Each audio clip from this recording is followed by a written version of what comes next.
situação que o país está vivendo em relação ao coronavírus, seria justificável, seria moral eu fazer um pedido de despejo nessa situação, sendo que durante todos os períodos anteriores ele foi adimplente? Então, eu estou convencendo, e você vê que uma coisa ela vai complementando a outra. Eu convenço, e além de convencer, o que eu vou fazer? Eu vou justamente apresentar os argumentos para sustentar a minha tese. Então, como que eu vou fazer o uso da lógica? Eu vou fazer o uso da lógica não sendo ambíguo. Então, eu não posso, ou você, vamos então fazer o seguinte, você não despeja, você não, tudo bem, você quer me despejar? Então tá, você me despeja daqui 2 meses, então você me dá uma carência maior, por causa que daí eu vou acertar os atrasados, ou então a gente podia conversar sobre o pagamento desses atrasados, e depois a gente via como que a situação ficava. Eu não estou sendo claro na exposição. Então, eu não posso ser ambíguo, ou você despeja ou você não despeja. Então, eu não posso ser ambíguo em minhas posições. Eu tenho que eu vou seguir essa situação. Diferente de quando você vai. Aqui a gente está falando de uma peça de contestação. Eu não estou falando de um momento de uma negociação. Porque numa negociação eu vou sentar fazendo, se não dá certo da gente parcelar o débito, então vamos prorrogar o despejo. Vocês entendem essa diferença? De quando eu falo de uma ação de despejo, onde eu estou apresentando, aqui eu estou falando dos argumentos que eu vou apresentar numa tese de defesa.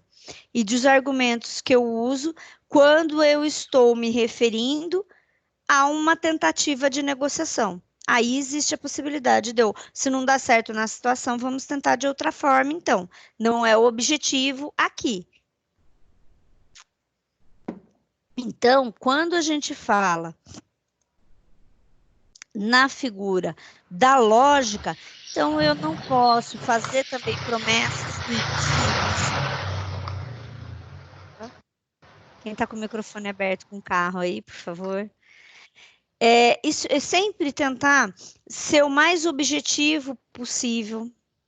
Sempre, se eu vou citar alguma situação, ou alguma fonte, ou alguma pesquisa que eu realizei para me dar fundamento, olha, o que eu estou argumentando, de onde que eu tirei esse fundamento? Tirei o fundamento da doutrina. De que doutrina? Eu tenho que informar qual que é a fonte. Eu tirei da jurisprudência. De que jurisprudência? Eu sempre tenho que dar a fonte, a base. Então, aqui, quando eu uso da lógica, eu vou trazer fundamentos que vão fortalecer os meus pedidos, que vão fortalecer os meus argumentos. Já no terceiro livro, ele trata da patos. O que é a patos? É a empatia. Então, é a capacidade que eu vou ter de trazer emoção, de tocar. O que é a empatia? É você sentir é você ter a capacidade de se colocar no lugar do outro e sentir o que ele está sentindo. Por que ele agiu daquela forma? Então, muitas vezes, você vai se utilizar muito da patos, principalmente dentro da área criminal. Quando você está, por exemplo, dentro de um júri. É muito interessante você conseguir fazer com que os jurados tenham apatos, tenham essa empatia pelo você conseguir fazer com que os jurados sintam o que o réu sentiu, por que ele agiu daquela forma, o que levou ele a agir daquela forma. Então, isso que é a empatia, é sentir como. E como que eu vou usar essa empatia? Eu vou usar essa empatia me utilizando de uma história que eu vou contar para o interlocutor, para ambientar ele melhor na situação. Muitas vezes você, dentro de uma sustentação, dentro do seu próprio texto, você vai explicar para o juiz o que aconteceu. Você precisa ter uma narrativa. O que é essa narrativa? É justamente o storytelling. Quando você vai ter que contar para o juiz quais foram os fatos que aconteceram? Que são esses fatos? Esses fatos são a narrativa do que aconteceu, do que foi o ocorrido, como se deu o ocorrido. Então, nessa narrativa, quanto mais detalhes você trouxer, mais rica ela vai ficar. Quanto mais rica ficar essa narrativa, mais fácil fica com que o juiz sinta empatia pelo réu, empatia pelo autor, empatia pelo seu cliente e consiga se colocar no lugar dele.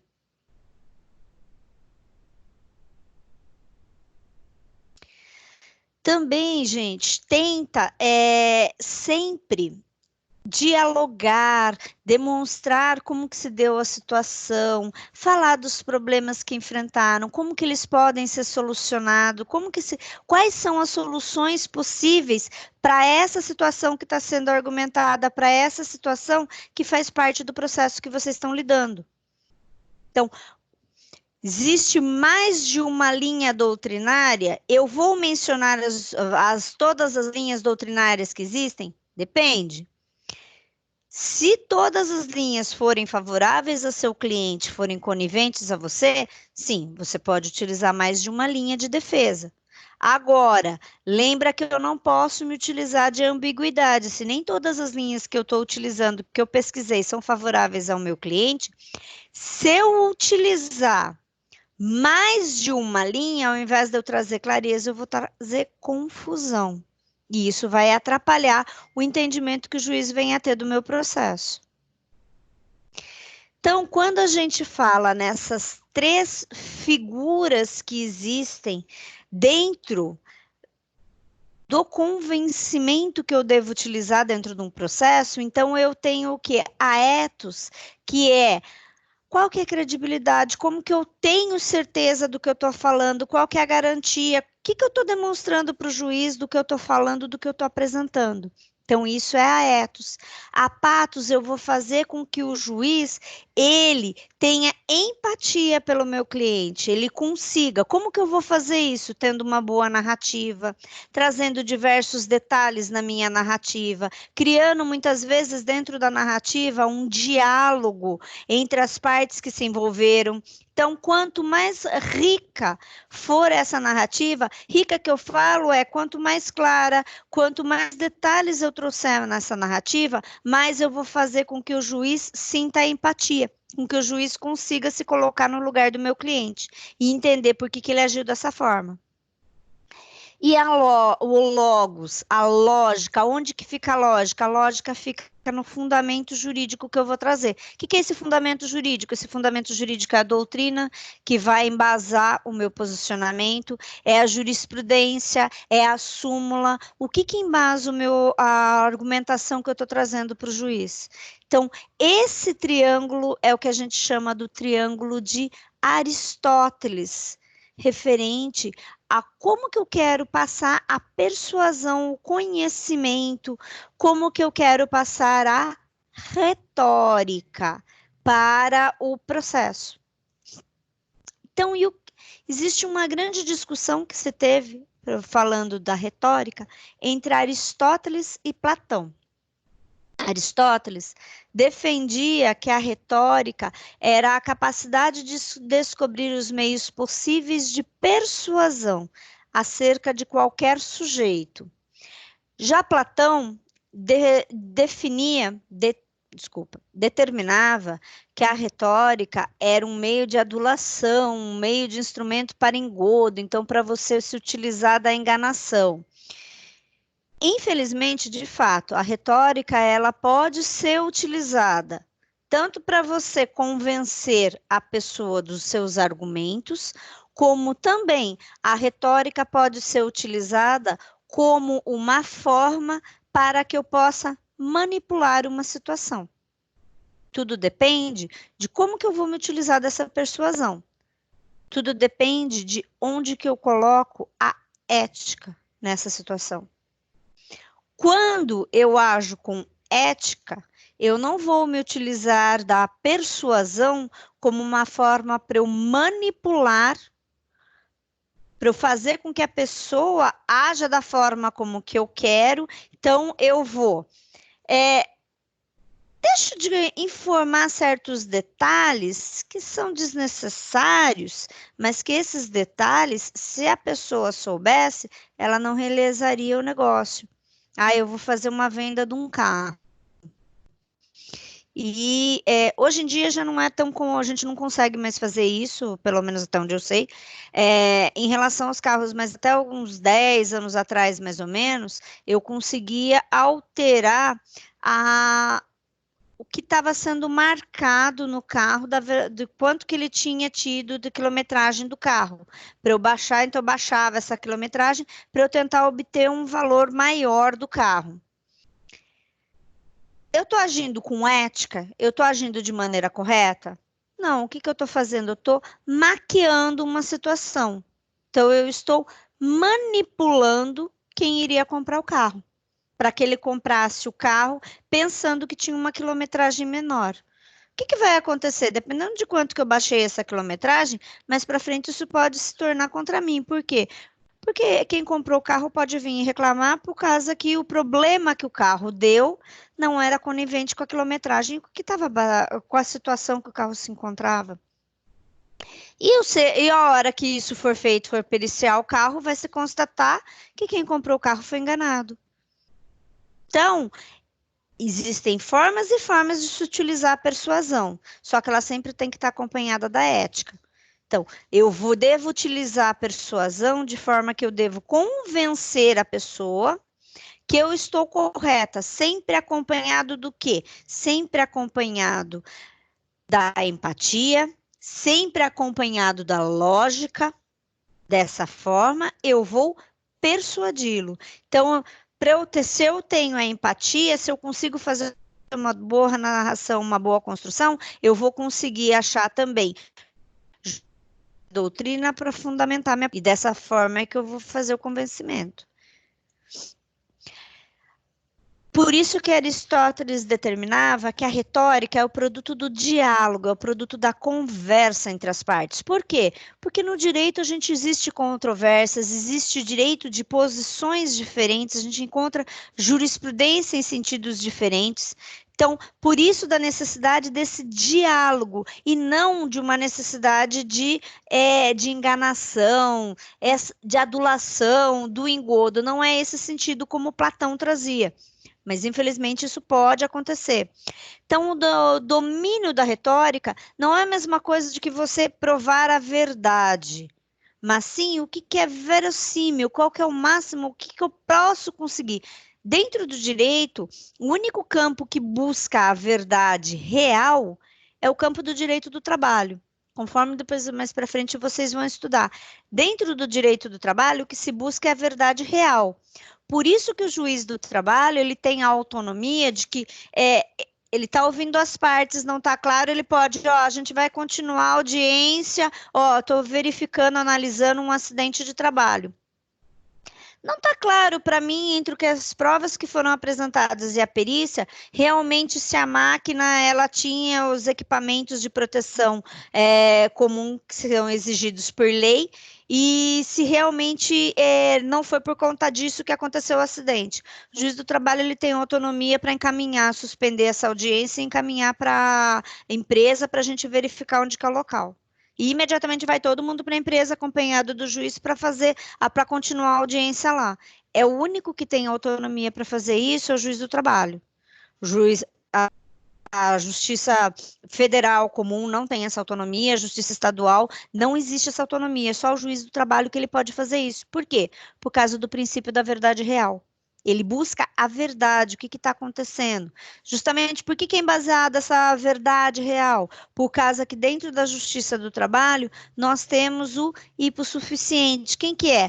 O empregado. O empregado ele não tem a mesma força, ele não tem as mesmas armas que o empregador. Então, para que se tenha uma paridade dessas armas, ele tem o princípio da hipossuficiência, que o auxilia, sempre acreditando primeiro na palavra dele, o empregador é que tem que provar o contrário do que o empregado alega, e não o empregado tem que trazer as provas, e por isso que eu tenho o princípio da verdade real.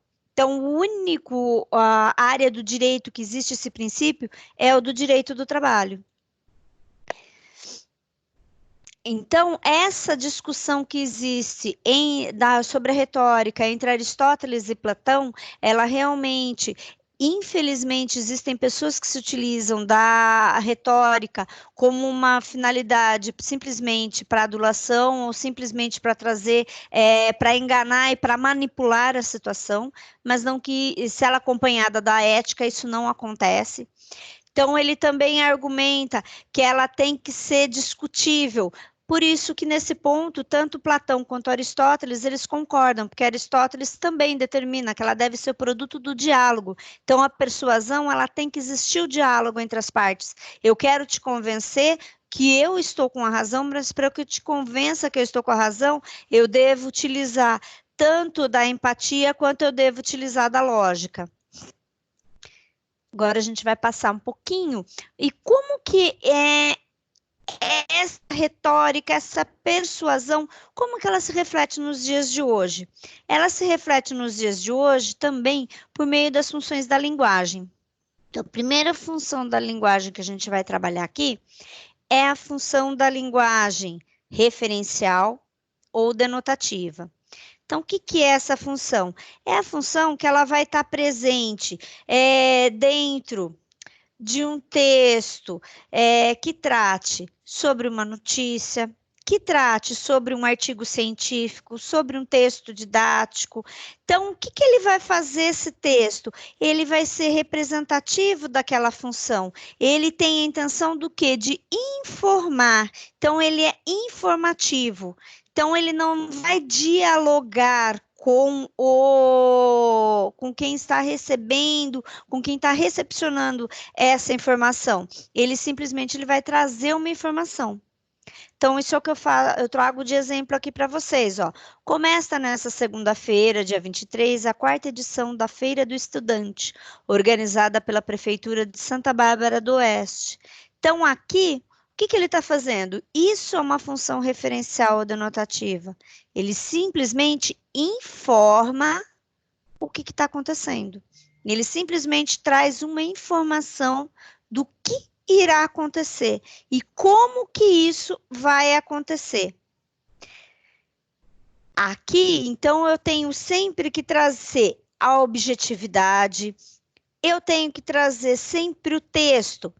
Ele vai estar na terceira pessoa, olha, começa nesta segunda-feira, o evento acontece. Então, sempre isso, o que eu identifico aqui? Aqui eu consigo identificar a função referencial ou denotativa. Então, ela vai estar sempre em terceira pessoa, que é o que vocês devem utilizar para um artigo científico, para um texto didático. Você nunca vai escrevê-lo em primeira pessoa, você sempre vai escrevê-lo em terceira pessoa. Mesma coisa que vai acontecer em relação à petição judicial de vocês. Vocês não vão escrever ela em primeira pessoa, vocês vão escrever ela com a função referencial. Então, ela vai ser escrita em terceira pessoa.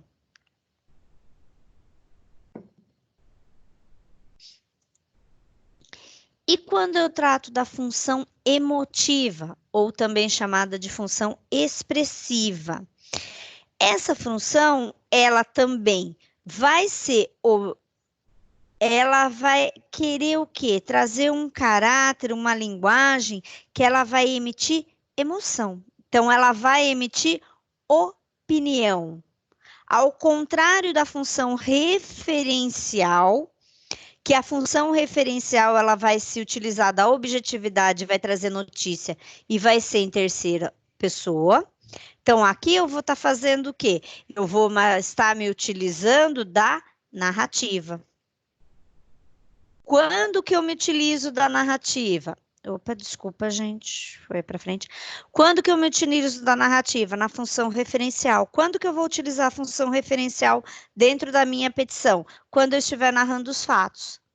No momento da narrativa dos fatos, eu simplesmente tenho que informar para o juiz como os fatos ocorreram e o que aconteceu no decorrer dos fatos, segundo a visão do meu cliente.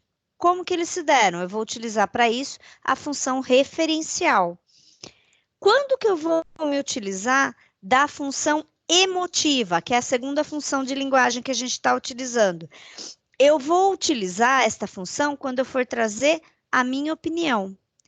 Quando que eu vou trazer minha opinião dentro da minha petição? Quando eu for tratar do direito. Então, no momento que eu estou narrando os fatos, como que eles aconteceram, você não vai emitir opinião nenhuma, você simplesmente vai narrar o que aconteceu. Já na função emotiva, é o momento que tem que você vai ter que demonstrar para o juiz qual que é o fundamento jurídico que defende a sua opinião. Então, qual que é o seu ponto de vista? Onde que está o direito do meu cliente? Aqui eu trouxe como exemplo para vocês um artigo que saiu no jornal El País, do dia 20 de março de 2019, que fala sobre a violência obstétrica, uma forma de desumanização das mulheres. Então, aqui, esse artigo, ele fala a expressão violência obstétrica ofende os médicos. Dizem não existir o fenômeno. Aí ele vem contar a história de uma brasileira que ela foi forçada pela equipe de saúde a realizar uma cesárea contra sua vontade. Esse forçado e contra sua vontade, o que eu estou fazendo? Eu estou demonstrando que é uma função emotiva, eu estou me posicionando no meu texto. Então, aí ele vem novamente, ó, violência obstétrica manifesta-se de várias formas no ciclo de vida reprodutiva das mulheres. Em cada mulher insultada porque sente dor no momento do parto, ó, que ele está novamente se posicionando. Na violência sexual sofrida em atendimento pré-natal ou em clínicas de reprodução assistida, no uso de fórceps, na proibição de doulas ou pessoas de confiança na sala do parto, novamente ele está se posicionando.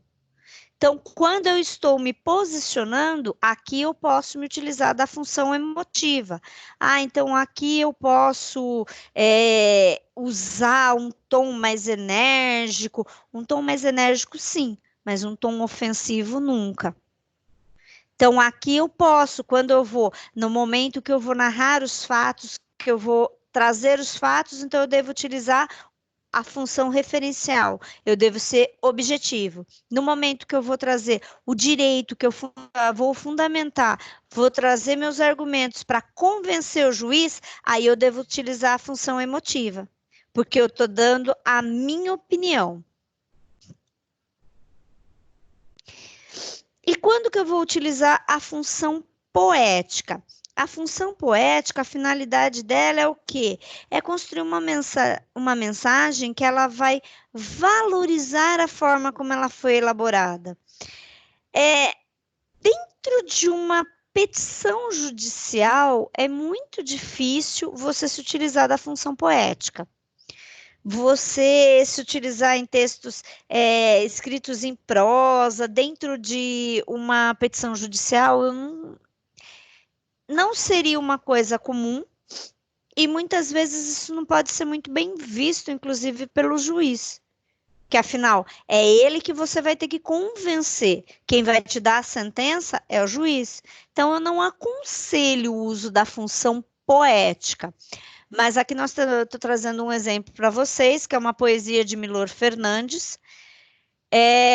Eu acho uma graça essa poesia por causa que a maneira como ele escreve, ele já vai demonstrando qual o sentido, o que aconteceu com um homem que estava bem vestido. Então, era um homem bem vestido, foi beber no botequim. Bebeu muito, bebeu tanto, que saiu de lá assim. As casas passavam em volta numa procissão sem fim. As coisas todas rodando assim, assim, assim. Então, ele se utiliza da maneira como ele escreve a poesia para te colocar dentro do universo da poesia. Já quando a gente trata da função fática, já vai ser uma função que ela deve ser utilizada porque eu quero retomar o contato comunicativo. Eu quero buscar uma estratégia para eu conseguir manter a interação com o receptor. Quando que eu vou me utilizar dessa função fática? Essa função fática, vocês vão mais utilizá-la quando vocês estiverem dentro de uma audiência, quando vocês estiverem dentro de uma sustentação oral, quando vocês estiverem realizando um júri. Então, eu preciso chamar a atenção de algum jurado, eu não posso me direcionar diretamente para o jurado, eu não posso falar com o jurado, mas eu posso me utilizar da função fática nesse sentido. Então, você entendeu o que eu estou me referindo? Você compreendeu aonde que eu quero chegar? É você tentar buscar conversar com ele, buscar conversar com o jurado. O jurado não vai conversar com você, mas o simples fato de você se direcionar para ele vai chamar atenção. Aqui eu trago um exemplo para vocês de um texto do Luiz Fernando Veríssimo. Então, ó, é importante saber o nome das coisas, ou pelo menos saber comunicar o que quer. Imagine-se entrando numa loja para comprar como é mesmo o nome? Posso ajudá-lo, cavalheiro? Pode, eu quero um daqueles, como é mesmo o nome? Então, aqui eu estou tendo um diálogo entre eles. Olha, ele retoma o diálogo. Pode, eu quero um daqueles. Pois não. Como é mesmo o nome? Ai, minha cabeça não me ajuda. Então, aqui, olha, ele está retomando o diálogo. Essa retomada do diálogo, essa retomada para tentar trazer atenção de novo, é que caracteriza a função fática. Faltam só duas, viu, gente? Então, nós temos também a função conotativa ou a função apelativa. Então, ela tem a intenção de indicar uma forma como o outro deve agir. Então, aqui, quando que eu vou utilizar da função conotativa dentro da petição? Quando eu vou fazer o meu pedido. Quando eu vou fazer o meu pedido, eu vou falar para o juiz o que eu quero que ele me dê de resultado. Eu quero que ele me dê a procedência da ação. Eu quero que ele me dê a procedência e vou explicar o porquê que ele quer que ele me dê a procedência. Então, eu estou apelando a ele, eu estou utilizando, então, a função conotativa nesse sentido. Então, lembra, eu usei a função referencial para eu narrar os fatos. Eu uso a função emotiva para eu trazer os argumentos, para eu trazer a lógica, para eu trazer o meu fundamento jurídico. E eu vou usar, por fim, a função conotativa para eu fundamentar o meu pedido. Aqui eu trago um exemplo para vocês, ó. Meu amigo, minha amiga, se você ainda não encontrou a raiz do mal que tem trazido prejuízos por muitos anos, participe da campanha Corte a Raiz, que lhe ajudará a descobrir e arrancá-lo uma vez por todas. Então, aqui, olha, eu estou convidando para fazer isso. Uma das características que eu tenho da função conotativa, ela vai ser sempre na linguagem imperativa. Então, participe. Mas fique bem claro, ninguém é obrigado a nada, nem mesmo a fazer a fogueira santa. A fogueira santa é uma atitude exclusivamente pessoal. Não faça sacrifício porque estamos falando, mas faça pela sua fé. Se você não foi tocado, não ouviu a voz da fé, do Espírito Santo, não participe. Porque se você manifesta qualquer dúvida, nem mesmo um fio. Então, aqui, ela sempre... A conotativa, ela vai estar sempre no imperativo. Então, faça isso. Julgue procedente o pedido. Conceda o benefício da assistência judiciária. Então, isso vai estar no pedido. Quando você desenvolve o pedido da sua inicial ou o pedido da sua contestação. E a função metalinguística? A função metalinguística, ela vai ser uma função da explicação. Quando que eu vou me utilizar ela? Eu vou me utilizar ela, por exemplo, na contestação, eu vou me utilizar ela na réplica, eu vou me utilizar dela na apelação. Por quê? Porque eu vou ter que explicar para o juiz por que a sentença dele tem que ser reformada. O que tem de errado na sentença que eu tenho direito dela ser reformada. Então, eu vou ter que utilizar o quê? Aí sim eu utilizo da função metalinguística para isso. Então, podemos dizer, toda forma que eu vou ter de explicação, ela vai introduzir a manifestação dessa função. Então, veja nesse trecho que eu estou trazendo do poema de Carlos Drummond de Andrade. Chega mais perto e contempla as palavras. Cada uma tem 1000 faces secretas, sob a face neutra, e te pergunta, sem interesse pela resposta, pobre ou terrível, que lhe deres, trouxeste a chave. Então, aqui, ele já vai explicando pela poesia, tanto pela poesia quanto ele está explicando o que ele está querendo aqui. Ele quer saber da chave. Então, a função metalinguística a gente vai utilizar para quando a gente for realizar o nosso pedido. Agora, deixa eu explicar para vocês a tarefa que eu quero que vocês desenvolvam hoje. Ela vai estar aberta para vocês, ela está em tarefas mesmo. Ela vai estar aberta para vocês desenvolverem até às 11h30 de hoje.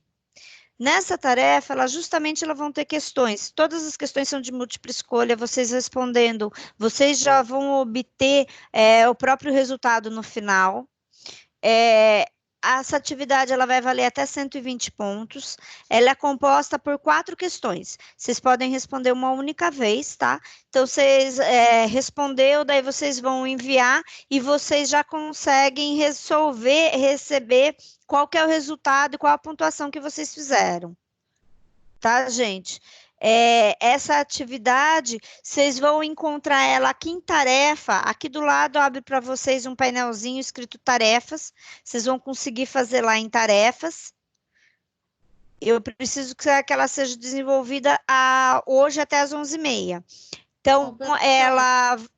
Oi, fale. Ela tá no AVA ou aqui? Porque aqui eu não tô achando. Aqui, tá em tarefas. Deixa eu ver. Também não encontrei nada aqui, não. Daí.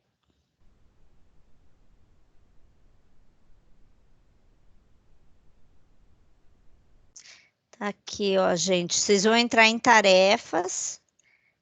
É a tarefa da persuasão. Deixa eu ver se eu consigo pegar o link aqui. Eu disponibilizo daí para vocês na conversa aqui no chat. Para mim também não tá, aparecendo não. Não, deixa eu ver aqui.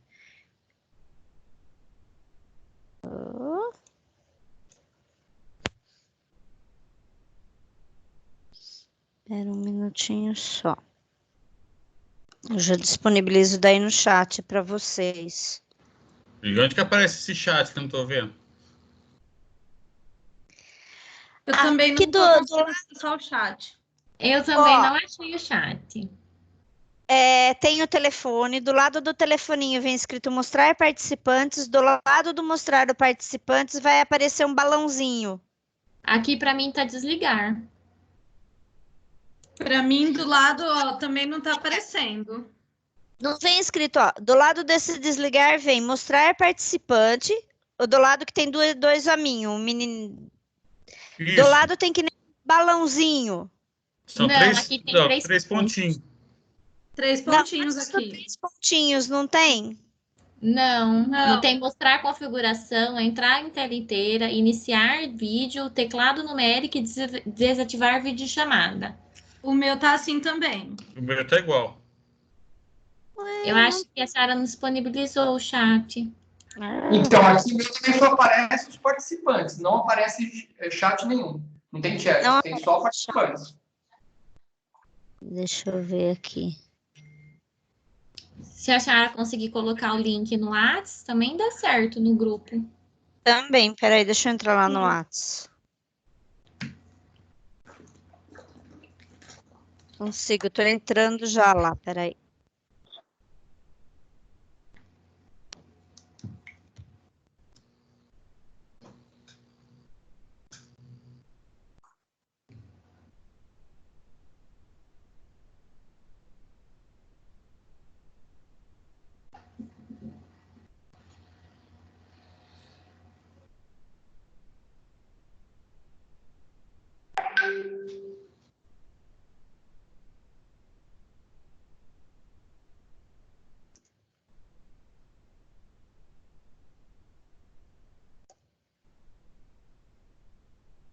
Gente, acabei de colocar lá para vocês no Whats o link da atividade. Vê se vocês conseguem entrar. Tá. Aqui abriu normal, professora. Legal. Ah, aqui também abriu. Abriu, professora. Aparecendo normal agora. Entrou. Legal, beleza. Então, assim, é do conteúdo que eu estou trabalhando com vocês aqui. Vocês conseguiram baixar o slide? Sim. Que o slide vai ajudar bem a vocês para fazer essas atividades. Aonde que a senhora disponibilizou o slide, professora? O slide está aqui em arquivos. Aqui na conversa? Senão eu consigo disponibilizar para vocês. Acho que é aqui também, peraí. Eu tô uma negação. Eu não encontrei o arquivo do slide. Peraí, que eu acho que eu consigo disponibilizar aí. Cadê você? Aqui.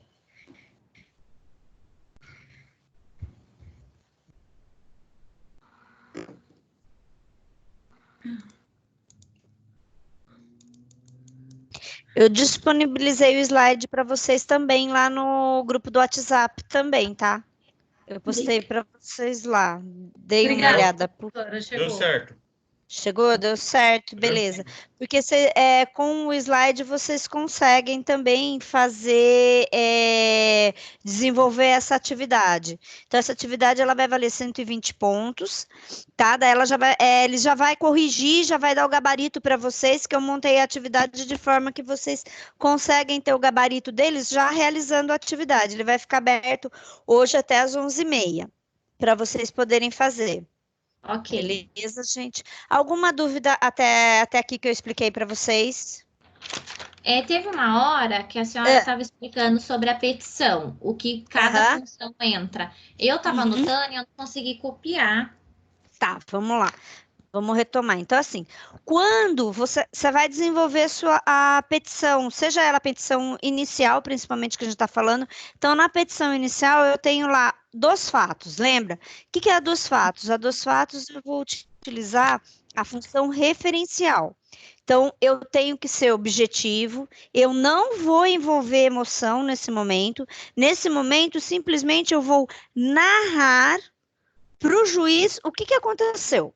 Como se deram os fatos, como que ocorreram. Então, por enquanto, eu não vou tomar posição, eu não vou envolver emoção nenhuma.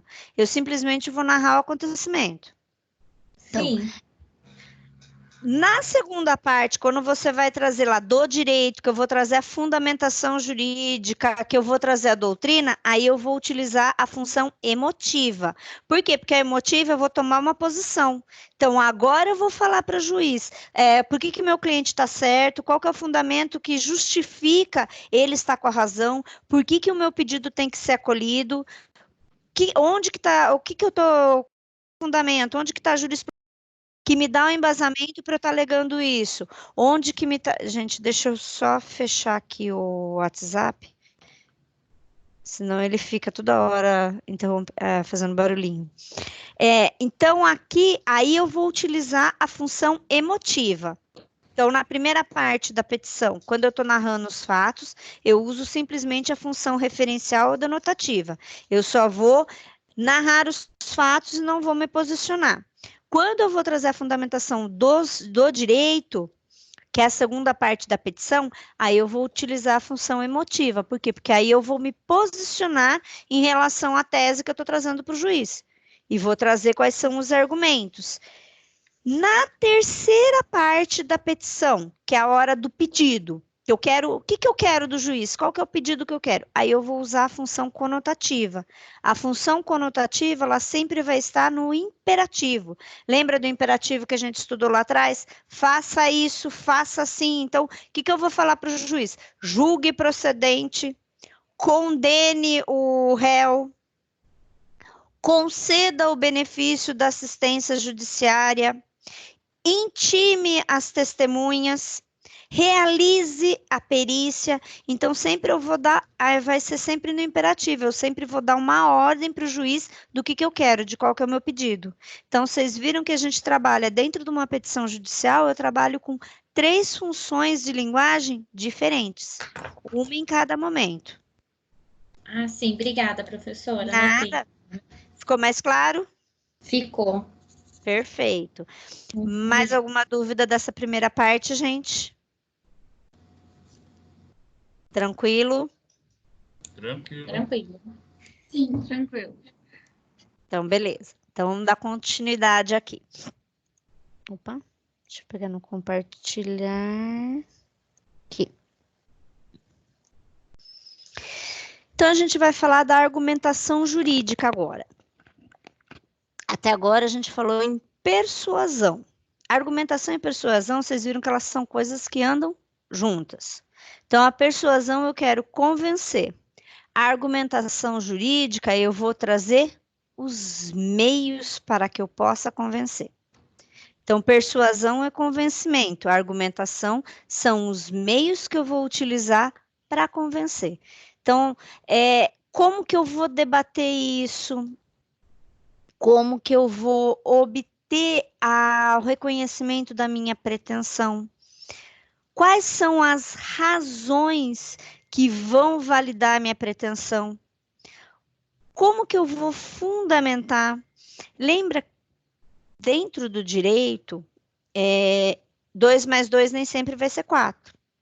Tudo depende de o que eu estou analisando, qual que é o fundamento? Eu estou analisando o direito de família. Bom, 2 mais 2 o quê? 2 mais 2, 2 famílias que eu estou analisando. Essa família pode ser de uma única pessoa, porque a gente tem a família unipessoal. Essa família pode ser mãe, pai e filho. Então, aqui vai ser 2 mais 2 na minha conta, vai ser 5. Então, depende do que eu estou analisando dentro do direito.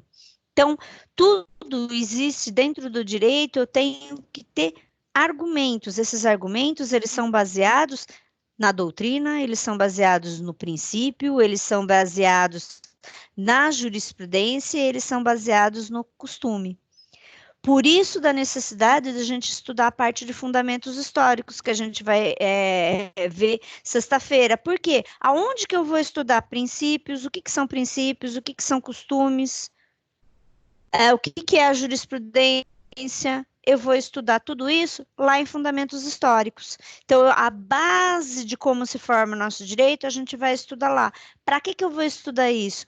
Porque para eu poder argumentar para o juiz, eu tenho que saber o princípio, qual que é a ordem, como que se fundamentou, como que se criou esse direito. Porque muitas vezes, pelo princípio da criação daquele direito, pelo costume que tem daquela sociedade, eu consigo argumentar e justificar para eu poder ter a persuasão e convencer do meu objetivo, do meu direito a ser alcançado. Então, quando eu trato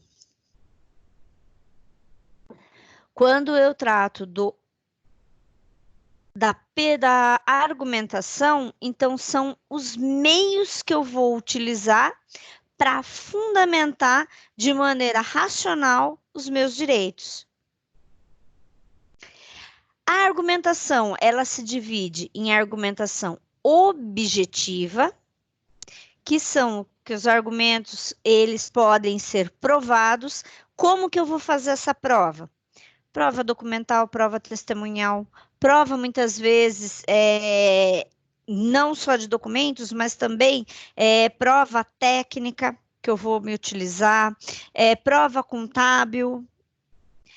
Então, quais são essa argumentação objetiva que eu vou utilizar? Então, olha, tá aqui, as provas aconteceram porque as testemunhas, elas viram e elas estão narrando como que se deu os fatos, como que se deram os fatos. Então, eu apresentei na minha narrativa, usando a função referencial, como que os fatos ocorreram. Agora, na minha argumentação objetiva, o que eu vou fazer? Eu vou trazer quais são as provas que vão corroborar esses fatos que eu narrei. Então, olha, estou apresentando como prova os documentos que eu estou juntando no processo, eu estou trazendo como prova a realização, a necessidade da perícia. A argumentação objetiva, ela vai ser primordial para você convencer o juiz, muitas vezes, das provas que você precisa produzir. Aparentemente, o juiz pode considerar que aquela prova pericial ela é desnecessária. Então, quando que eu vou utilizar a argumentação objetiva? Para convencer o juiz do porquê que aquela prova ela é necessária. O que ela vai construir dentro do meu processo? Qual que é a base que ela vai construir? Então, a argumentação objetiva são as provas que você vai produzir e como que você vai fazer o uso dela. Não adianta você simplesmente pedir a realização de provas, pedir a oitiva de testemunha e não fazer nada com ela depois no processo. Só isso não vai ser suficiente. Então, o que acontece? As provas foram produzidas, depois você vai ter que trabalhar com essas provas. Seja na hora que você vai fazer as alegações finais do processo, seja às vezes, dependendo do rito processual dentro da própria audiência, dependendo de qual for a área que você estiver atuando, mas você deve trabalhar com essas provas. O que é isso? É argumentação objetiva. Então, é você levar o juiz a demonstrar o quê? Olha, por essas provas que foram apresentadas, elas vêm fazer o quê? Corroborar tudo aquilo que eu aleguei lá no momento que eu contei os fatos para Vossa Excelência. Então, é para isso que servem as provas. As provas, elas servem para corroborar o que você está ligando nos fatos. Então, uma coisa dentro do direito, você vai vendo que ela é ligada à outra, que ela vai construindo a sua teia de raciocínio. E a argumentação subjetiva? A argumentação subjetiva, ela já é ligada à lógica. Ela vai ser ligada ao quê? Ela vai ser o momento que eu vou desenvolver a função emotiva. Então, o que eu vou fazer? Aqui eu vou tratar do direito. Então, quando eu vou tratar do direito, aqui eu vou utilizar da jurisprudência, eu vou utilizar da súmula, eu vou utilizar da doutrina para demonstrar emoção, para fazer com que o juiz tenha empatia pelo meu cliente e queira consiga se colocar no lugar dele e se convencer que meu cliente está correto. Então, esse é o momento da argumentação subjetiva. Então, nós também nos utilizamos dentro da petição dos dois argumentos. Eu me utilizo da argumentação objetiva e da argumentação subjetiva. A argumentação objetiva eu vou utilizar quando eu faço uso das provas, para demonstrar para o juiz que as provas estão condizentes com os fatos alegados. E a argumentação subjetiva eu vou utilizar para fazer o uso no direito fundamental. O direito do meu cliente está condizente com o posicionamento sumular, com o posicionamento doutrinário ou com o posicionamento jurisprudencial. Ou mesmo, muitas vezes, existe uma lacuna na lei, mas eu tenho um posicionamento jurisprudencial, ainda que ele seja isolado, mas ele é um posicionamento que vai corroborar para trazer a posição do que eu estou alegando, de quais são os fatos que eu estou alegando.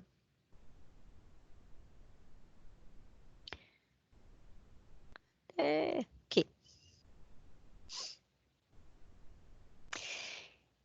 Tranquilo até aqui, gente? E quando a gente fala em dissenso já vai ser o quê? A capacidade que eu tenho de julgar ou de fazer entender. Então, ela já vai dizer respeito à percepção da ideia que você está desenvolvendo. Então, qual que é o juízo de valor que você quer que o juiz tenha? Então, existe uma divergência, mas qual que é a posição que você quer que o juiz siga? Então, aqui, ainda mais necessário que eu tenha que apresentar a jurisprudência, apresentar a doutrina para trazer o convencimento do juiz, para que ele possa entender a minha posição jurídica, para que ele possa entender quais são os argumentos subjetivos que eu estou trazendo. Então, isso que a gente denomina de dissenso. Então, o dissenso ele vai estar presente dentro das nossas argumentação jurídica, dentro do momento que eu alego o meu direito. Isso dentro de uma petição inicial. E quando que ela vai estar presente dentro de uma contestação? A contestação, da mesma forma, só lembrando que eu sempre, na contestação, eu vou ter que contrapor o que o juiz alegou. O que o juiz não, desculpa. O que o autor alegou. Então, eu tenho que me contrapor ao que o autor alegou. Então, da mesma forma, eu aconselho, quando você faz uma contestação, você manter uma estrutura semelhante com a inicial. Então, primeiro, eu vou fazer a contestação utilizando a função referencial. Eu vou narrar os acontecimentos agora pela visão do réu. Depois eu vou trazer para o juiz a função emotiva. O que que é? Eu vou trazer qual que é o meu direito. Então, eu vou contrapor, só que lembrando do seguinte, na contestação, eu preciso contrapor item a item o que que o réu está pedindo. Eu me contraponho, qual que é o fundamento jurídico que eu me contraponho? Antes de contrapor com fundamento jurídico, eu tenho que ter uma função referencial. Eu tenho que ter a narrativa do que realmente ocorreu. O que que eu vivenciei? O que que eu vi? Então, o dissenso, ele vai fazer o quê? Ele vai fazer com que o juiz acolha o meu ponto de vista. Então, o dissenso é a análise que o juiz... Opa, desculpa. O dissenso vai ser justamente a capacidade que o juiz vai ter de entender o meu ponto de vista. E quando a gente trata, quando que eu vou tratar de uma sustentação oral, ou quando eu estiver tratando de um júri, vou ter que fazer uma sustentação junto ao júri. Isso é o que a gente chama de auditório médio. Então, o que é auditório médio? É aquele que vai ter, ele tem valores tem uma formação social, então eu tenho que tratar o auditório de uma maneira, eu não posso tratar somente falando em termos jurídicos, principalmente quando eu estiver tratando de um júri. Se eu estou tratando de um júri, eu tenho que ser o mais objetivo possível, eu tenho que ser o mais claro possível quando eu estou narrando os fatos. E da mesma forma, quando que eu vou usar a função emotiva? Para demonstrar e para fundamentar que o meu cliente tem razão. Aonde que está o direito do meu cliente? Como que eu fundamento o direito do meu cliente? Já, se eu estou tratando de uma sustentação oral, numa sustentação oral, eu estou tratando com desembargadores ou eu estou tratando com ministros. Agora, eu posso tratar com eles de uma maneira, desde o início, já trazendo mais uma fundamentação jurídica. Eu não tenho que ter a cautela de evitar o uso de termos jurídicos, de tentar ser o mais claro, objetivo, sem o uso desses termos. Eu posso me utilizar, muito pelo contrário, eu não devo ficar de forma nenhuma dentro de uma sustentação oral tentando esclarecer o significado desses termos, coisas que eu devo fazer quando eu estou tratando de um júri, quando eu estou tratando com um público, que ele é composto pelo auditório médio do brasileiro. O que então é o auditório médio? O auditório médio são as pessoas que elas não têm o conhecimento aprofundado do direito.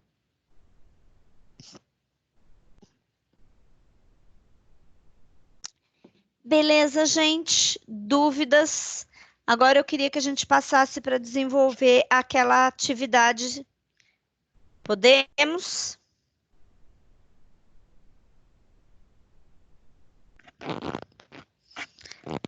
Que ela tá. Vocês conseguiram entrar no link? Sim. Sim, vamos lá para a atividade, então. Ok.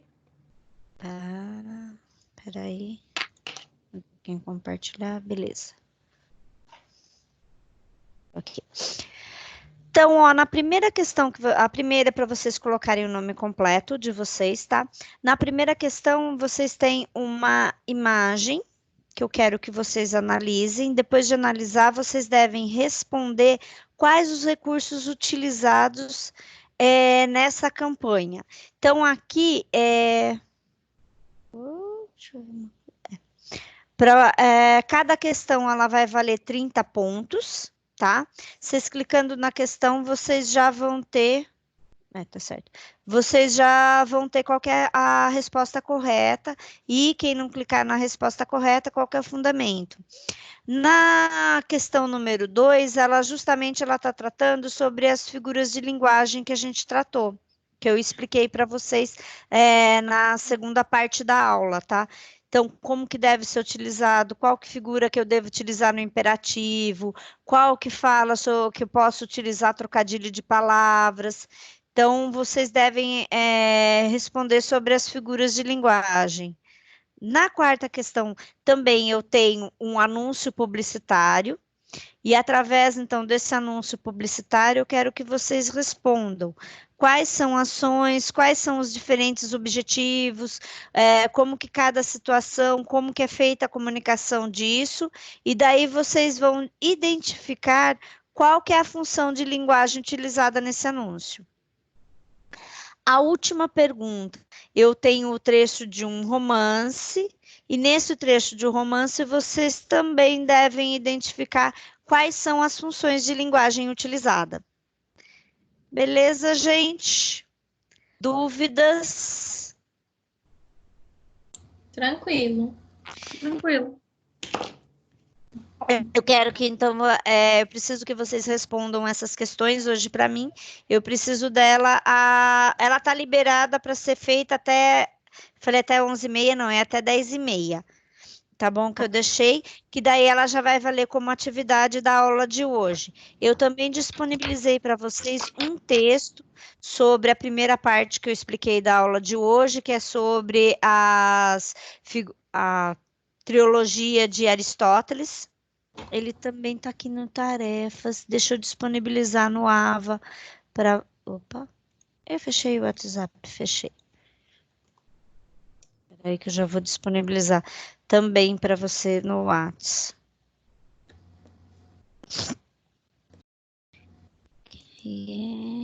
Cadê você? Aqui.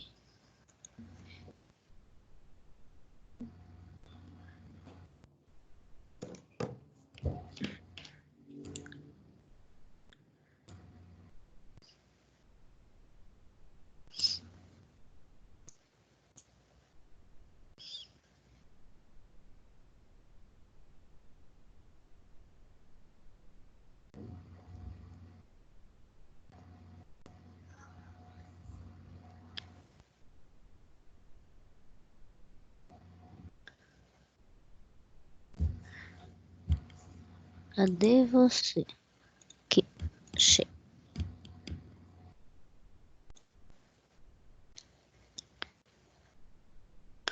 Pronto, disponibilizado já também para vocês, lá no WhatsApp, o texto sobre o Triângulo de Aristóteles. A aula de hoje, ela está complementando, a gente está no conteúdo 2.1, que eu queria pedir também para vocês. Eu vi que vários alunos não fizeram o estudo dirigido. Queria saber se vocês estão conseguindo acessar. Lembrando que o estudo dirigido ele vale 1.500 pontos transversais para todas as atividades. Para todas as atividades, não, desculpa, para todas as disciplinas que vocês cursarem esse semestre. A princípio, gente, nós estamos suspensos somente com a Oficial 1. Eu acredito que, pelo andar da carruagem, acho que até final de abril, acho que início de maio a gente retoma. Aí a gente vai ter, não sei se vai ter uma única oficial, como que vai ser feito isso. Conforme for se discutindo, resolvendo, eu passo para vocês daí qual que foi a posição, como que foi resolvido isso, ok? Ok, mas antes das provas, nós vamos ter alguma aula para rever, né, professora? Não só com a senhora, mas com todas as outras. Eu acredito que sim, porque assim, até ela foi suspensa, porque a princípio nós tá marcado para a gente retornar dia 13 de abril, não recebi nenhuma informação contrária disso. Ela foi suspensa porque dia 13 de abril seria a semana da avaliação oficial, então justamente por isso que ela foi suspensa. Entendi. Então foi assim, suspensa mesmo. não precisam se preocupar. Foi suspensa, a oficial está suspensa, então não se preocupem com isso. Mesmo que volte dia 13 de abril, realmente a gente volte para a sala de aula, não vai voltar já com prova. Professora, Sim. esse estudo dirigido que você está falando é sobre o quê? Você entra no ambiente virtual, é aquele que tem embaixo de todas as aulas, no final de todas as aulas, ele vai estar como canais digitais. Não é o não sei o que lá cultural, né? É cultura digital, acho que é. Cultura digital, desculpa, não é canais, é cultura digital. Aí você precisa desenvolver ele até o final. Aí no final tem uma atividade para você desenvolver. Concluindo a atividade, ele vai te gerar um certificado. Inclusive, gente, esse certificado do Cultura Digital, ele vai, além dele valer como pontuação transversal, você consegue gerar o PDF, ele vale também como horas complementares. Então, você consegue.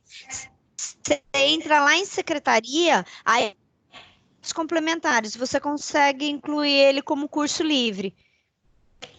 Tá, e professor, uma pergunta. As 320 horas é por semestre ou é por curso? Não, é pelo curso inteiro. Ah, tá, já estava preocupada. Achei que eu ia ter que ficar sem dormir. Não, Até... por semestre não teria condição. Então tá bom. Ô, professora,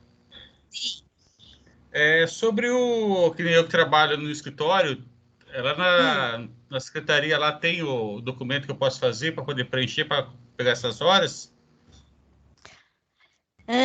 No escritório, você chegou a fazer um contrato com o escritório, alguma coisa? Não, eu sou registrado lá, tudo certo, né? Agora, no momento, a gente vai ter dificuldade para elaborar o contrato, porque os estágios estão suspensos. Mas assim que Sim. voltar, aí eu vou te orientar, você volta a me lembrar isso, por causa que daí a gente faz um contrato seu de estágio, que ele precisa ser assinado pelo diretor.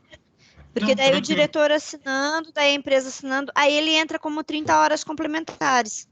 Aham. Ele não vale como estágio probatório, mas ele vale como horas complementares, como Sim, atividades não, sim. complementares. Você já me explicou sobre isso já. E Não, mas tem como fazer isso. quais Oi, são os desculpa. serviços que funcionam como horas complementares? Eu vou depois disponibilizar para vocês. Tem um site que chama Audiências Online. Você consegue assistir audiências criminais. No FEA, então, você assiste as audiências, tem audiência criminal, tem audiência de júri, tribunal de júri. Então, você assiste até o final. Termina a audiência, ele coloca, se eu não me engano, são 5 perguntas que você responde. Se responder as 5 perguntas, ele vai te gerar um certificado de horas complementares. Esse certificado você consegue postar também. Não, mas eu falo assim, em questão de serviço, é só quem trabalha em escritório mesmo que consegue como horas complementares? Seria quem trabalha em escritório, quem está fazendo algum estágio, alguma atividade envolvendo a área jurídica, que daí possa fazer o contrato como estágio. Aí entra como Cartório. horas complementares. Cartório Cartório. entra daí. Aí precisa fazer o quê? Da mesma forma. Precisa fazer um contrato. Esse contrato tem que ser assinado pelo diretor, que aí ele vai entrar como horas complementares.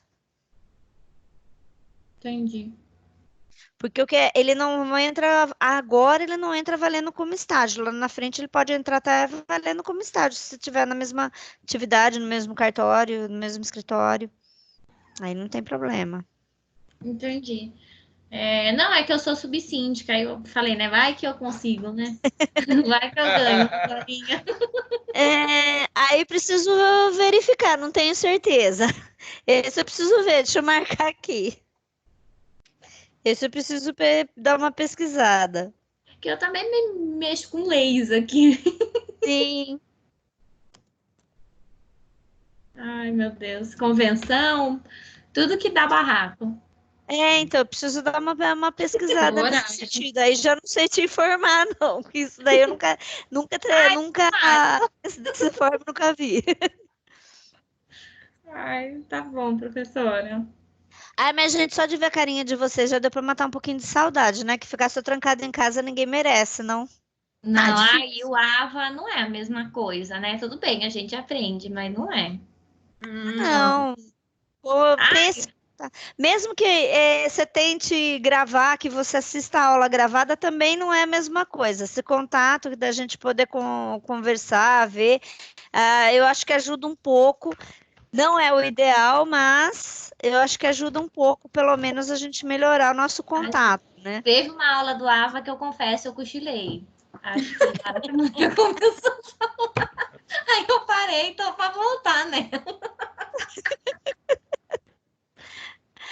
Ah, é que daí e fala, não para mais. Ela falava muito devagar, professora. Parecia uma ASMR a voz dela. Verdade. Não, é complicado, viu? É complicado para os professores também, porque a gente não está habituado a gravar aula, a gente não tem esse hábito, né? Então, Aí amanhã vai ter aula também, 7 horas.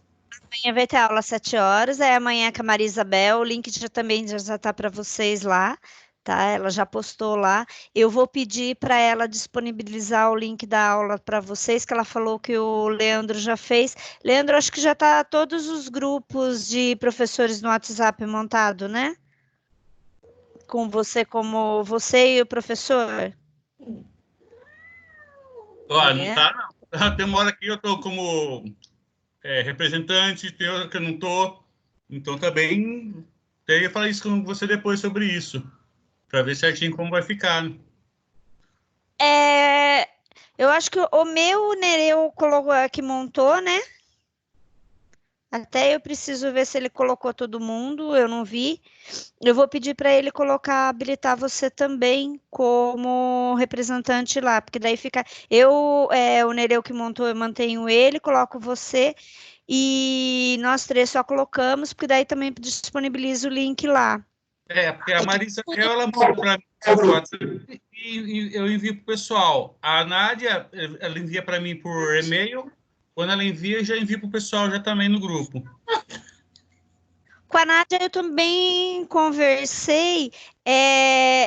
Deixa eu só confirmar. Eu acho que eu já falei com ela. Eu acho que ela também me autorizou para você montar o grupo igual você fez. Sim. Não, ela não me respondeu ainda. Tô guardando o ok. Eu já pedi autorização para ela. Tô só aguardando ela me dar o ok. Ela me dando o ok que ela concorda de criar esse grupo, eu já autorizo você fazer igual você fez para Isabel, para você fazer para a Nádia também. Que assim eu acho que fica um pouquinho mais fácil. Como já tem um grupo já montado, né? É só jogando no grupo. Acabou jogando em dois grupos. Aquela que eu tinha feito primeiro e o de primeiro semestre. Sim. Porque tem uns que não estão, então para poder. A hora que voltar, acho que dá para a gente montar uma coisa só, né? Sim, sim. Fica até mais fácil para vocês. Porque, na verdade, eu acabo jogando em dois grupos, né? Tanto do pessoal do primeiro semestre, como o outro grupo que eu criei no começo das aulas. Mas aí fica jogando assim, fica meio complicado. Porque acho que até acaba atrapalhando o pessoal do segundo, que deve estar junto. Sim, sim, porque daí fica. Tanto que o pessoal do segundo me parece que eles criaram um outro grupo só deles, né?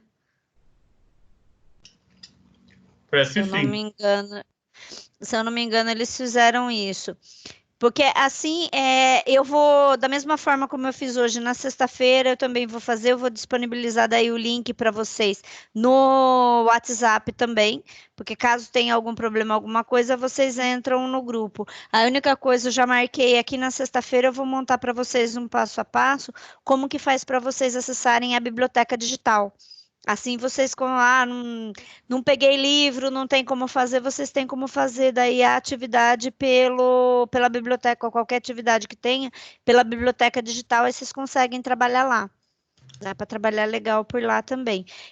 Eu também vou disponibilizar para vocês depois um link que a Escola Superior de Advocacia da Bahia, a OAB de lá da Bahia, o ESA, eles disponibilizaram vários cursos de atualização na área de direito, todos gratuitos e com emissão de certificado. Então, todos eles valem horas complementares. Pois eu vou disponibilizar para vocês aqui. Também quem disponibiliza vários cursos também gratuitos é o Senado Federal, que ele também disponibiliza vários cursos que também valem como horas complementares para vocês fazerem. Depois eu disponibilizo também o link para vocês. Então, assim, pelo menos dá para aproveitar esse período que a gente está de castigo, né? Já que a gente tem o recurso da internet e não tem muito o que para onde ir, né? Tem que ficar de castigo, né? Eu estou trabalhando, professora, normalmente. Verdade, você trabalha em que área? Eu trabalho numa indústria, né? Que presta serviço aí. Eles não pararam. Não, a indústria não parou, né? O governador determinou que as indústrias continuassem, né? Não parassem. O tribunal deixou a gente feliz por 2 dias. Suspendeu o expediente, depois mandou todo mundo fazer home office. Isso que eu tava falando, mas o tribunal não voltou, tá em home office, né? Inclusive, agora vai começar a ter audiência de conciliação online, né? Eu quero saber como é que vai funcionar isso. Nesse sentido. Eu vi alguma coisa nesse sentido. Eu estava lendo ontem uma matéria, não lembro de qual site que era, falando que muitos tribunais vão usar esse momento para se adequar ao home office, porque tem muita coisa que o escrevente poderia estar fazendo de casa, que poderia estar sendo feito por teleconferência. Parece que vai ser um momento que os tribunais vão se ajustar para fazer isso. No fim, eu acho que vai vir muita coisa boa em decorrência desse coronavírus, como resultado da gente ter que trabalhar em home office. Eu acho que vai acabar vindo coisas muito legais. Eu sei que aí em Santa Bárbara, a doutora Mari, na Justiça do Trabalho, ela já vai começar a realizar audiências de conciliação por videoconferência. Ah, que legal! Já vai fazer. Então, assim, eu acho que vamos usar a tecnologia ao nosso favor, né? Sim. Porque também não dá. Imagina se isso se estender, ultrapassar abril, como que vai ficar o judiciário? Já não é aquela coisa eficiente, vai parar de vez, aí que o negócio não tem condição, né? As perícias que a gente tinha agora em março, foi tudo jogado para julho. As perícias, elas foram todas suspensas. As atividades presenciais nos fóruns, né? Sim. A gente recebeu por e-mail que a gente está proibido. A gente tinha um dia para ir no...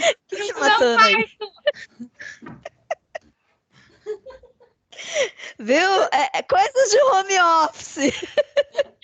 Ó, meu filho aqui, ó, dá um trabalho. Ela comeu minha caneta. Aí fica chorando. Aí chegou aqui e derrubou minha tábua de passar roupa. Coisas de home office, acontece isso, tá vendo?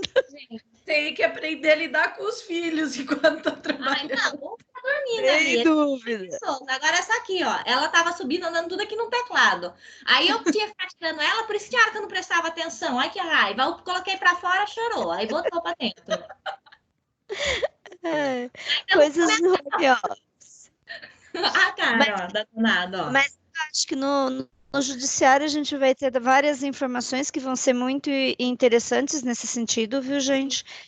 Eu acho que vão ter várias inovações que a gente vai ter, como que vai funcionar aí, vamos ver como que vai funcionar isso daí. Eu acho que mesmo o campo da conciliação, porque como que vai funcionar em relação à participação da OAB também, porque todas as casas de advogado, todas elas estão fechadas. Então, vamos ver como que vai dar, qual que vai ser a consequência, como que isso vai acontecer. Mas eu acho que a gente vai ter novidades muito legais nesse sentido. Sim, acho que vai ser inserido mais tecnologia nos diversos campos, né? Sim, a tecnologia vai cada vez mais ser mais essencial para a vida da gente, e vai se tornar cada vez mais uma rotina. Sim. Verdade. Cada vez mais... Isso que não precisa ficar 100% dentro da empresa, né? Sim. E pode fazer um horário mais flexível, por exemplo, atendimento ao consumidor. A pessoa pode atender da casa dela por chat, essas coisas, e no horário mais flexível, que é o horário que o pessoal chega do serviço, e muitas vezes já fechou o atendimento das empresas. Acho que vai ser...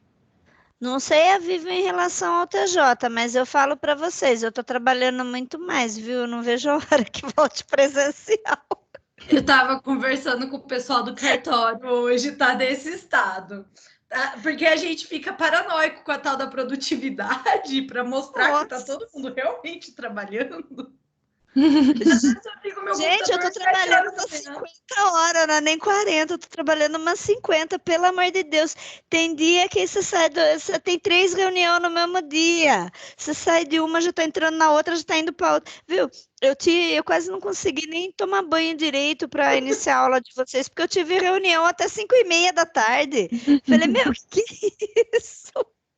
Professor Tá, já calma, trabalha mais, né? Porque a correção de trabalho, planejamento de aula, então já trabalha mais do que o normal. Ainda ter que programar as reuniões.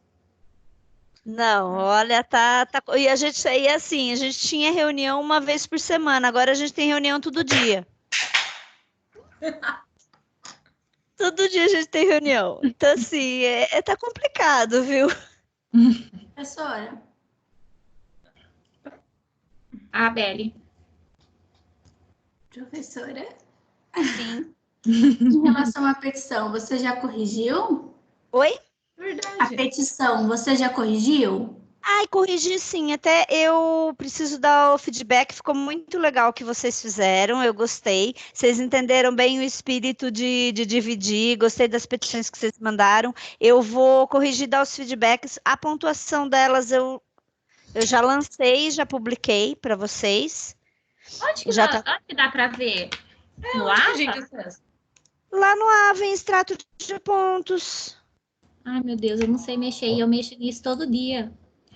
Eu ainda não vi nada de extrato de pontos no AVA também. Vou fuçar. No cantinho aqui do AVA tem um campo que vem escrito. Você entra em disciplina, vai estar meus pontos.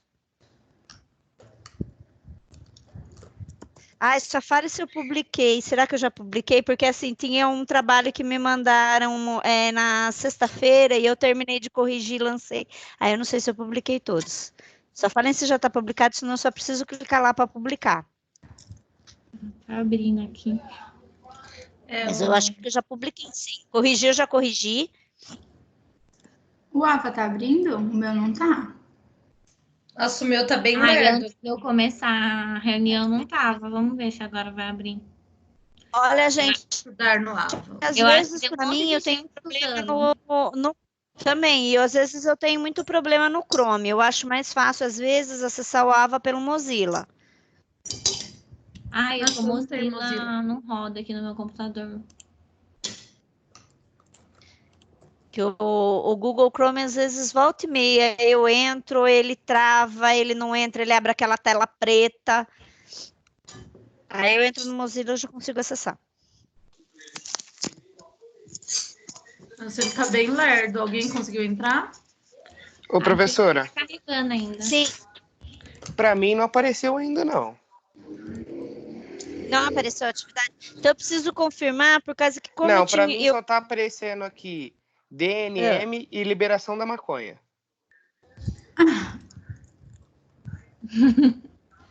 É. Se o meu Tô abrir, libera- você tem que ver, mas não tá Então, abrindo. eu acho que eu não cliquei para publicar, porque tinha um aluno que me mandou a atividade, então eu fui corrigir a dele, eu corrigi, lancei o ponto, daí faltou eu lançar, publicar. Então, eu já publicou hoje ainda para vocês. E quantos pontos vale? Esse 500, daí né? vale 500 pontos. Aí a senhora vai publicar só a petição ou o da maconha também já? O da maconha eu já publiquei. Eu não vi nenhum, professora, nem sabia ver. Ai, não tá entrando essa bagaça. Vou ver no Sim, meu celular. o da maconha tá o da maconha e o da petição junto. As duas juntas valem 500 pontos. As duas junto? Os dois juntos valem 500 pontos. Ô, louco. Achei que era 500 cada um. Achei que eu já ia estar Não, pera aí. É Porque, aquele assim, que tá escrito atividade de sala 1 e liberação Liberação da da maconha. maconha. Isso.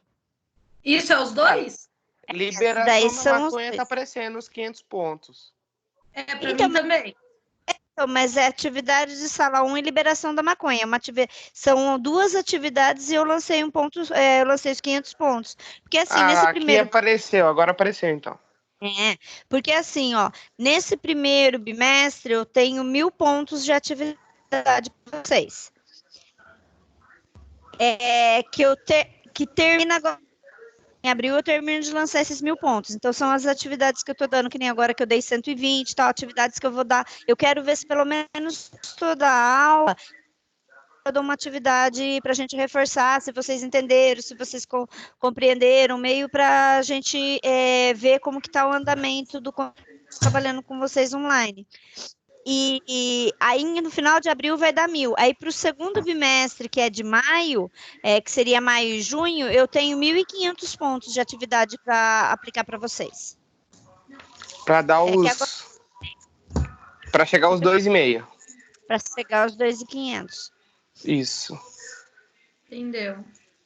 Entenderam? Mais alguma dúvida, gente? Essa aqui aparece atividade transversal. Essas atividades transversal são quais? As atividades são transversais. O ED e também é o desafio nota máxima. Sabe aquela outra plataforma que tem? Vocês fazem do desafio nota máxima? Eu tenho uma dúvida desse desafio aí. Assim que eu entro, eu não entendi ao certo. Esse desafio toda semana lança um ou é um só que tem que ser feito? Não, toda semana ele na realidade ele lança, às vezes ele lança a lista, porque tem uma lista semanal, às vezes ele lança a lista com 15 dias. Então, assim, você escolhe primeiro que área que você quer entrar. Primeiro ele vai, eu acho que até meados de abril, mais ou menos, ele vai trazer questões para vocês mais do ensino médio. Então, questões de português, de matemática, de biologia, de história, de geografia. Depois, a partir de abril, ele já vai começar a trazer questões para vocês do conteúdo de direito que vocês começaram a ver agora.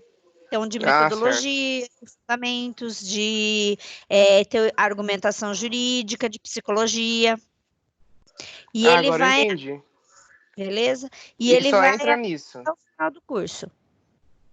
Oi? Desculpa. Não, até o final do curso. Vai até o final do semestre. Então, e aí... Ele tem que vai atingir os 3.500 pontos. Isso. Na realidade, é assim, ó. Lá na plataforma do desafio nota máxima, você tem uma pontuação. Quando você atinge 9.000 pontos lá no desafio nota máxima, esses 9.000 pontos são convertidos em 3.500 pontos para você. Agora entendi, as então. atividades transversais. Tá. Por isso que tem para alguns, geralmente essa pontuação, o desafio fica aberto até dia 30 de maio. Outra coisa, gente, referente às atividades de pré-aula da unidade 1 e 2, ela vai fechar final de abril. Ela fecha na última semana de abril, fecha a unidade 1 e 2. Aí o que acontece? Vai ficar disponível para vocês o conteúdo, mas vocês não vão mais conseguir responder nada, nem de pré-aula, nem de pós-aula. Aí não dá ponto. Aí não dá ponto. Então, tem que fazer. Tem que fazer, não deixa. Deixa eu faço depois. Vai chegar final de abril. Tem que aproveitar que tá em casa, tem que fazer. Aproveita que tá em casa agora, já acessa e já faz. Então, é que eu fui responder. Aí tá. Deixa eu ver se a unidade ensino 1. Aí a 2. E não tinha. Agora. Não tinha. É só de ensino 1 que você tá falando. Ensino 1. Aí eu fui fazer o ensino 2. Que é o ensino 2, que é para responder, né, professora? Hoje a gente está na 2.1. Então, assim, você vai ter conteúdo da pré-aula na 2.1 e você vai ter conteúdo da pós-aula na 2.1. Então, é que o dia que eu fui fazer, não tá. Eu não na 2. Não estava aberto. Não estava aberto. Abriu essa semana a unidade 2. Então é isso. Que susto. Achei que o meu não precisava fazer. Não, é porque não tinha aberto. Mesma coisa, se você tentar entrar agora na unidade 3, por exemplo, você não vai conseguir, não vai ter nada para você fazer lá, porque não está aberto ainda a unidade 3. Quando você entrou, acho que não estava aberto ainda. Vai disponibilizar dia 3 de abril. Então, por causa que aí o que acontece? A unidade 3, ela abre em abril, que aí você vai estar terminando a unidade, a gente já vai estar mais ou menos no meio da unidade 2, aí vai abrir a unidade 3. Aí, em junho, final de maio, né? Final de maio, início de junho, fecha a unidade 3 e 4. Certo. Mas eu aviso com você, eu aviso com antecedência, eu aviso antes, ó, gente, semana que vem vai fechar a unidade e tudo mais. Mas, assim, é bom deixar a unidade 1, principalmente que a gente já terminou a unidade 1, é bom não deixar ela para trás, deixa eu faço mais para frente, que depois aí começa o acesso a ficar difícil, ficar complicado, e também você corre o risco de acabar fechando e você não responder todas as questões de pré-aula e de aula. Ô, professora, Sim. aquele andamento geral lá, como que faz para ele ficar 100%? Você precisa acessar plano de ensino, tem que acessar e baixar o plano de ensino. Uhum. Tem que acessar e baixar o manual de aluno. Entendi. E precisa acessar e baixar todas as aulas também. Muitas vezes pode ser que você não tenha baixado o manual do aluno ou o plano de ensino, por isso que daí ele não fica 100%. Ah, tá, entendi, obrigada. Nada. E eu acho que é porque também não liberou todas as unidades, né? Então acho que ele só vai ficar 100% quando fazer tudo, né? Porque ele é sobre... Muitas vezes da unidade 1, às vezes ele já não te vai dar 100% da unidade 1, mas você tem que baixar tudo, tem que baixar da unidade, todas as unidades, de todas as sessões, o plano de ensino e também o manual do aluno, para depois ele dar 100%. Igual, no andamento do tópico, eu abri tudo, baixei tudo, salvei, aí deu 100%. Aí o andamento geral, ele tá 34%. Mas é porque o andamento geral é referente a todas as atividades. Então, acho que só para que a gente abrir tudo, que aí ele vai dar 100%, né? Sim, exato, é isso daí. Referente ao fundamentos históricos, vocês estão conseguindo também acessar o material? Professor, o meu deu um rolo hoje, eu não tô entendendo mais nada, pra falar a verdade. Por quê? Fale. Porque mudou tudo. A atividade 1 é como se eu nunca tivesse feito nada. E antes eu já tinha feito várias coisas. E aí tá 0%. E aí do nada apareceu uns vídeos seus que não tava antes. Que tá aparecendo agora. Mudou tudo pra mim. Lá no Fundamentos, né? Isso. Então, o que aconteceu? O que foi? Eu expliquei logo no início, acho que você não tinha entrado ainda. O que aconteceu foi o seguinte, gente. Não foi alterada a grade de vocês, acho que na segunda ou terceira semana de aula, eu tentei até manter que vocês continuassem junto com o segundo semestre, mas não foi permitido, não foi autorizado, por conta de que mudou a matriz curricular de vocês, e ao invés de ser Fundamentos Históricos, agora a disciplina chama-se Fundamentos Históricos e Introdução ao Direito. O conteúdo mudou, a carga horária mudou tudo e mudou inclusive a modalidade. A disciplina de Fundamentos Históricos era a MI, essa disciplina é a MP. HAMP. O que significa? Significa que ela é híbrida e o professor que tem que produzir o conteúdo. Então, assim, isso foi na semana que nós entramos na quarentena, que foi determinado que eles não acolheram o meu chamado, e daí por isso que a aula de vocês, ela migrou, inclusive, quando vier a ser presencial. A aula de Fundamentos Históricos, Introdução, ela está alocada na sexta-feira, eu que vou dar a disciplina de vocês. Então, daí o que acontece? O que vocês tinham feito de atividade, eu respeitei e mantive. O conteúdo, inclusive, mesmo o plano de ensino no início, que ele é semelhante, ele é igual ao início do conteúdo, as 3 primeiras aulas, elas são iguais. As 4 primeiras aulas, elas são iguais ao conteúdo do que vocês estavam tendo, então isso não mudou. Tanto que o que eu disponibilizei para vocês no portal é o mesmo conteúdo que a gente já tinha trabalhado em sala e que vocês já tinham acesso. A partir da aula 5, que é a aula que a gente vai ter nessa sexta-feira, aí começa a mudar o conteúdo. Tanto que eu mudo o conteúdo em relação ao que vai ser trabalhado, com o que eles tinham, que eles vão ter na aula da quarta-feira, vai ser diferente do conteúdo que vocês vão ter na aula na sexta-feira. Então, começa a mudar o conteúdo para ser trabalhado de maneira diferente do que vai ser trabalhado com eles, e a carga horária de vocês vai ser maior do que a carga horária que eles vão ter, pela disciplina ser híbrida. Então, isso que você deve ter estranhado, Abeli, da mudança que teve. Mas daí a aula de fundamento, então assim, vocês vão ficar então com janela de quarta-feira, vocês vão ter aula de segunda comigo de teoria de argumentação, de terça-feira de psicologia jurídica, de quarta vocês não têm aula, de quinta-feira vocês vão ter aula com a professora Nádia de metodologia, e de sexta-feira vocês têm aula comigo de fundamentos e históricos e introdução ao direito. Beleza? Beleza. Mais alguma dúvida, gente? Eu tenho uma dúvida, Alessandra. Sim. No AVA, apareceu para uma outra aluna a estrutura, unidades, para ela apareceu encontro 1, encontro 2, encontro 3. Para mim, apareceu sessão. O meu apareceu assim mesmo. O meu apareceu encontro 1, encontro 2, encontro 3, e o do Nereu estava normal, estava unidade 1, sessão 2, 3, não muda nada, né? Você não está como fundamentos históricos, Nereu? Só fundamentos históricos?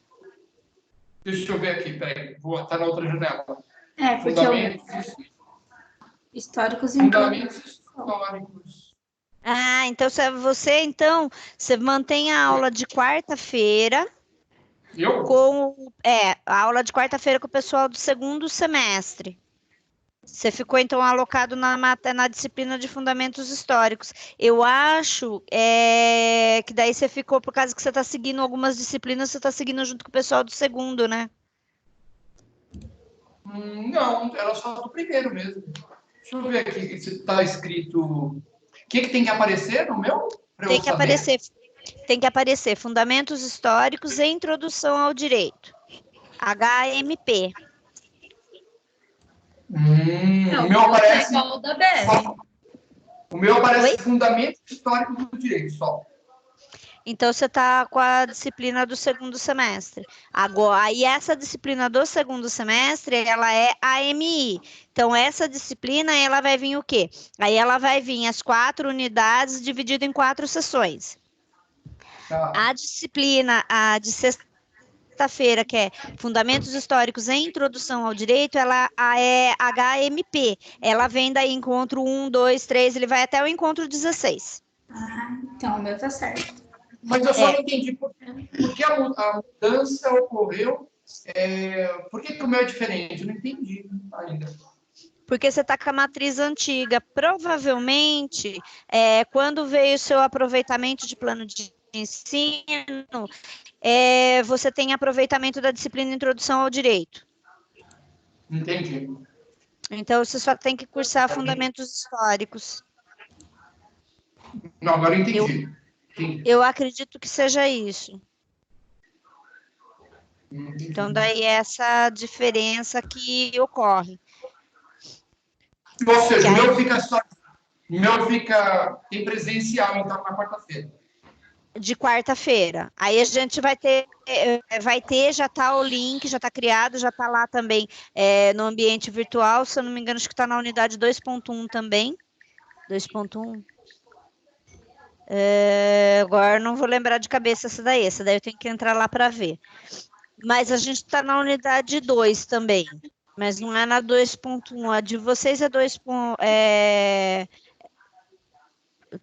Tem que ver, acho que é 2.2 ou 2.3, se eu não me engano. Porque a de fundamentos históricos eu fiz aquela inversão, né, da unidade 1.4. Isso. Então tá na 2.2 ou 2.3. Mas depois eu vou mandar daí no grupo, falando do link, e vou mandar o link também no grupo, se alguém tiver alguma dificuldade, algum problema para entrar. Mas então foi essa mudança que teve. Então, assim, não estranhe, a disciplina Fundamentos Históricos, ela vai estar escrita por encontros. Vão ter 16 encontros. Entendi. E aí, no caso, toda quarta-feira tem aula, é isso? Nesse que eu tô, não? Isso. Você é nessa que você tá de quarta-feira. Entendi. Tá bom. Aí você não tem aula mais de sexta, que sorte. Você não tem de sexta. Mas eu tinha sexta, né? Sim, ele tem de sexta, mas de sexta você faz de manhã, né? De manhã só que eu tinha na sexta. Ai, professora, né? Vai no ânimo, Paula, de sexta. Eu vou super animada. Uhul. Animou, né? Saber que a gente vai ter que estudar de sexta. Não, eu tô muito animada. Uhul, uhul. Não vejo a hora. Gente, era O coronavírus podia existir só de sexta. Olha, é que foi assim, esse não teve como resolver, era o único dia que eu consegui encaixar, porque a hora que veio não autorizou, ainda eu sentei para o diretor, ele falou assim, e agora? Você não pode contratar professor. Ele falou, tá bom. Eu falei, bom, então faz o seguinte, por causa que de sexta-feira eu estou em coordenação, né? Então, para eu poder pegar a aula, eu vou ter que entrar mais cedo na coordenação, eu vou ter que estar 2 horas da tarde e estar lá na faculdade, porque daí eu vou das 2 às 10, olha que legal. Vocês estão reclamando, tem... Ai, Tá todo mundo feliz. Tá todo mundo feliz, porque eu vou ter que fazer a coordenação, da coordenação eu vou para a sala de aula. Ai, nós podia levar uma churrasqueira e fazer churrasco, então, na sala. Eu Se vou organizar certinho, acho que rola. Sexta-feira à noite a gente vai tentar discutir na pizzaria daí. Boa. Tem o casarão lá perto, que tem rodízio, é bem legal. Então, vamos lá na pizzaria. A gente vai fazer um intervalo na pizzaria daí. Boa, Ainda boa. bem que é você, professora, que você é animada, senão não ia dormir tudo na sala de aula. E é por conta da faculdade. Oi?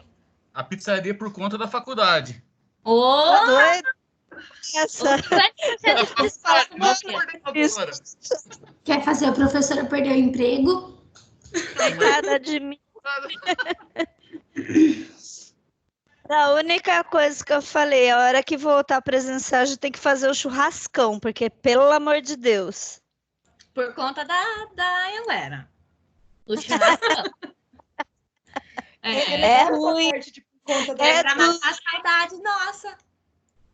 Ó, aí eu trabalhei na Anguera no comecinho da faculdade. O professor do primeiro semestre, o professor Ricardo Tombi, ele deu uma festa para os alunos que entraram no primeiro semestre da faculdade, tinha até cerveja.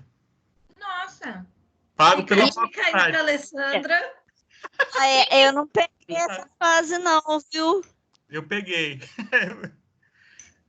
Ali onde que é o meio do campus ali, né? Que é onde tem a secretaria, tudo, era tudo fechado. Então pegou onde é a rádio ali, foi feita uma sala, a bebida estava tudo ali. Era uma cerveja e um refrigerante por aluno. Olha que maravilha! Professor Ricardo Tombi, nossa, ele era muito show de bola. Não peguei essa fase não, viu? Mas tudo Mas bem, né? beleza, gente. Mais alguma dúvida vocês têm? Não?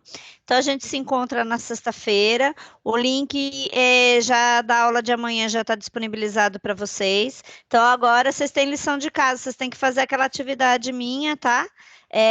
Referente ao conteúdo que a gente trabalhou hoje. Beleza. Beleza? Tchau, tchau. Até sexta. Tchau, galera. Tchau, tchau.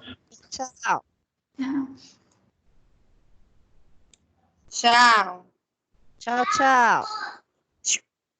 Tchau, linda. Tchau.